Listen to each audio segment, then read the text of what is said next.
좋은 아침입니다. 우리 찬양하시면서 아침 제풀 함께 들으시도록 하겠습니다.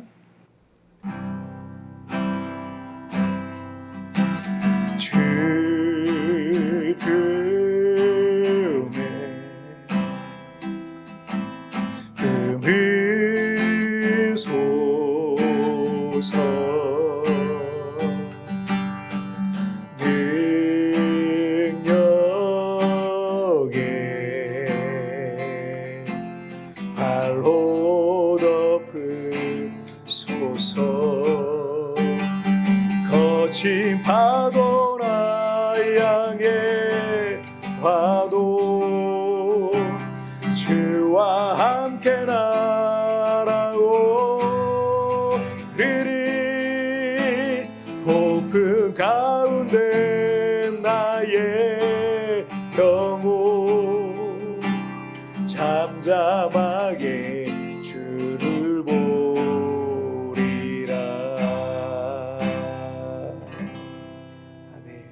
자, 우리 같이 기도하시겠습니다. 하나님 아버지 감사합니다. 오늘도 이렇게 하나님 앞에 예비하며 이 하루를 시작하게 하신 것 정말 감사합니다. 날마다 말씀에 내 마음을 비춰보고 우리가 삶을 살아갈 때 어떻게 살아가야 될지 하나님 말씀 앞세우고 살아가는 믿음의 삶이 되게 하여 주옵소서. 감사하며 예수님의 이름으로 기도하옵나이다. 아멘. 오늘 우리에게 주신 하나님 말씀은 마가복음 10장 46절부터 52절까지의 말씀 제가 봉독해 올리도록 하겠습니다. 그들이 여리고에 이르렀더니 예수께서 제자들과 허다한 무리와 함께 여리고에서 지나가실 때 디모의 아들인 맹인거지 바디메오가 길가에 앉았다가 나사렛 예수시란 말을 듣고 소리질러 이르되 다윗의 자손 예수여 나를 불쌍히 여기소서 하거늘 많은 사람이 꾸짖어 잠잠하라 하되 그가 더욱 크게 소리질러 이르되 다윗의 자손이여 나를 불쌍히 여기소서 하는지라. 예수께서 머물러 서서 그를 부르라 하시니 그들이 그 맹인을 부르며 이르되 안심하고 일어나라 그가 너를 부르신다 하며 맹인이 겉옷을 내버리고 뛰어 일어나 예수께 나아오거늘 예수께서 말씀하여 이르시되 내게 무엇을 하여 주기를 원하느냐. 맹인이 이르되 선생님이여 보기를 원하나이다. 예수께서 이르시되 가라 내 믿음이 너를 구원하였느니라 하시니 그가 곧 보게 되어 예수를 길에서 따르니라. 아멘. 2000년대 초에 부목사로 섬기던 교회에서 제가 돌보던 60대 시한부 암 환자 할머니 한 분이 계셨어요. 제가 그 할머니 둘째 아들하고 나이가 비슷해서 저를 아들처럼 사랑해 주시기도 하고 목사로서 일주일에 한 번씩 신방하며 기도해 드렸기 때문에 교회 목사로서 얼마나 깍듯하게 저를 또 대해 주셨는지 모릅니다. 항암 치료를 받기 위해 치료실에 들어가기 전 병원 복도에서 한 장로님의 전도로 예수님을 영접하셨던 초신자 분이셨어요. 그 즈음에 황우석 박사의 줄기세포 연구가 크게 화제가 되어서 노벨상 가능성까지 언급되기도 했었던 적이 있었습니다. 어느 날 제가 신방을 갔었는데 우리 암 환자 할머니께서 목사님 나는 황우석 박사 줄기세포 연구가 성공해서 나도 암병 치료받기를 간절히 바랍니다. 뭐 그러시는 거예요. 안타깝게도 황우석 박사의 줄기세포 연구는 논문 조작 논란으로 성공하지 못했습니다. 어쨌든 벌써 20여 년이 흘렀지만 아직까지도 그 할머니의 암 치료에 대한 그 간절한 눈빛과 음성이 여전히 제 마음에 깊이 남아 있습니다. 뭐 늘 뵙고 싶은 분이고 나중에 천국 가면은 뵐 수 있지 않을까 이렇게 생각이 들어요. 이렇게 인간의 힘으로는 불가능한 질병으로 고난받는 이들에게 그 병에서 치료받고 건강해진다는 그것은 그에게 가장 큰 소망이며 꿈일 겁니다. 오늘 본문에는 맹인거지 바디메오에 대한 이야기가 나오는데 그의 평생의 소원은 눈을 뜨는 것이었습니다. 하지만 그가 눈을 뜬다는 것은 절대 불가능한 현실이었습니다. 그런데 바디메오가 나사렛 예수는 모든 병자들을 치료하고 소경의 눈도 뜨게 해준다는 소문을 듣게 됩니다. 때마침 그가 구걸하던 그 여리고에 예수님께서 지나가신다는 군중들의 웅성거림을 듣게 된 거예요. 자, 오늘 첫 번째 주제, 간절한 만큼 부르짖으라. 우리의 인생도 내 힘과 능력으로 절대 불가능한 문제와 상황들을 만날 때가 있습니다. 사람의 힘뿐만 아니라 이 세상의 어떤 종류의 능력으로도 불가능한 것들도 있을 거예요. 하지만 그렇다고 아예 방법이 없는 건 아닙니다. 특별히 우리 믿음의 사람들에게 주신 최상의 솔루션은 부르짖는 기도인 것입니다.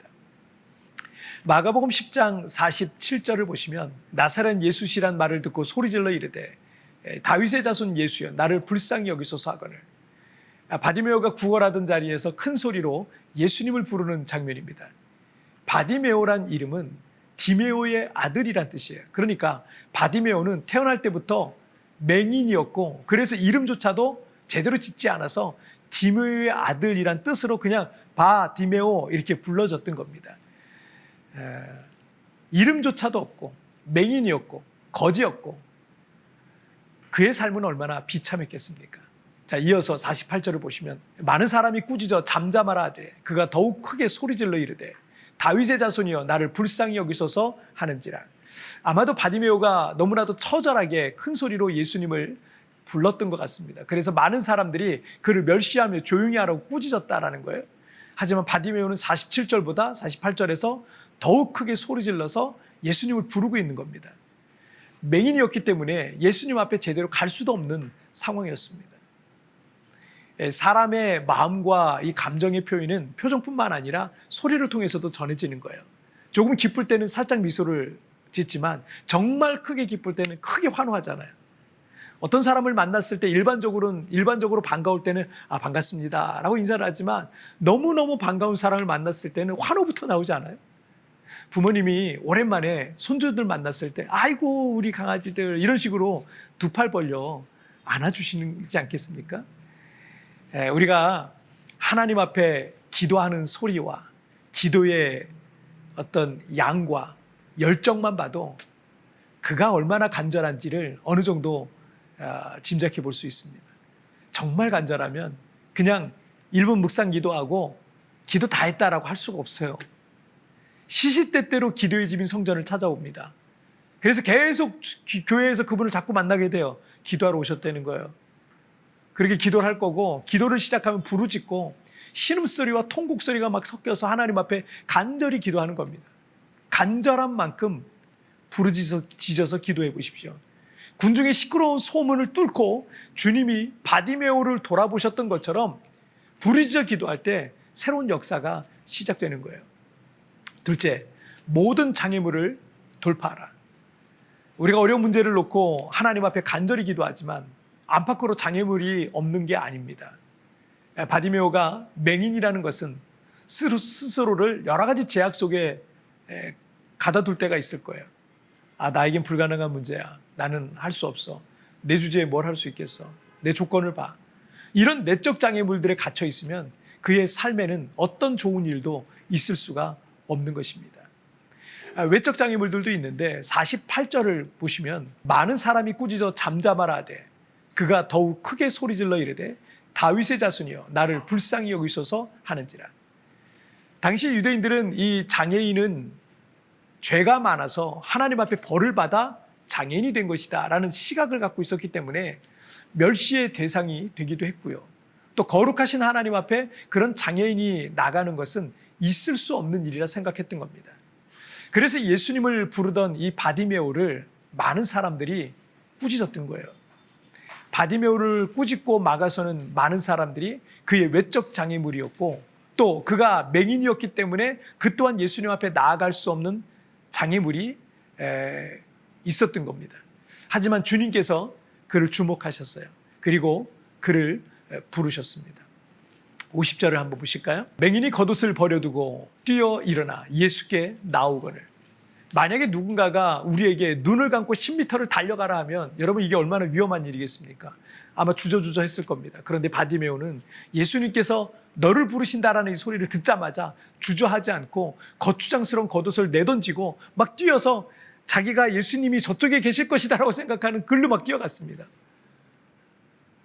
바디메오에겐 겉옷도 맹인이란 장애도 그를 꾸짖던 많은 사람들이라는 장애물도 다 돌파해 나갔던 겁니다. 여러분이 어떤 꿈과 비전을 향해 나아갈 때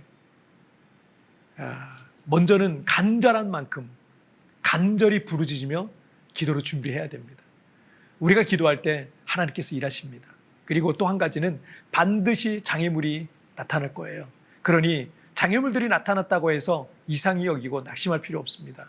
높은 산을 오르려면 극복해야 될 오르막이라는 게 있는 것처럼 여러분의 꿈을 이루는 데는 반드시 장애물이 있을 거고, 기도하면서 하나님의 도움을 구하며 또 내적, 외적 모든 장애물들을 돌파해 나가십시오. 바디메오가 눈을 뜨듯 내 인생에 새로운 역사가 써지게 될 것입니다. 오늘 두 가지 말씀, 우리 눈을 뜨게 된 예배자, 첫째는 간절한 만큼 부르짖으라, 둘째는 모든 장애물을 돌파하라 라는 거 우리 기억했으면 좋겠어요. 자, 우리 같이 기도하시겠습니다. 살아계신 하나님 아버지, 감사합니다.